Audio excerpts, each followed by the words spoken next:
Kissing in tea.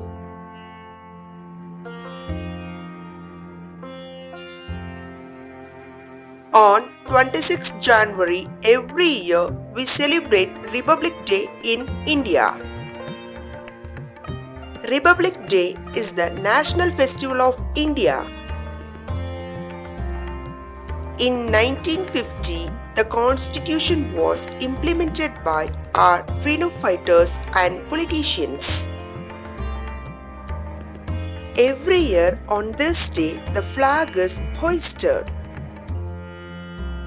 A big parade is held at India Gate in New Delhi by Army, Navy and Air Forces.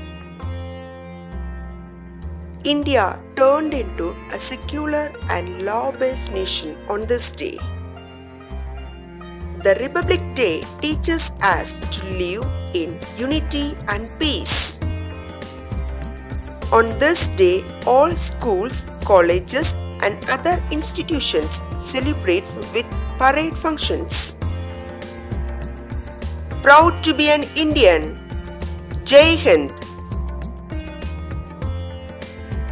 Subscribe Kids Entry and enjoy with Kids Entry videos.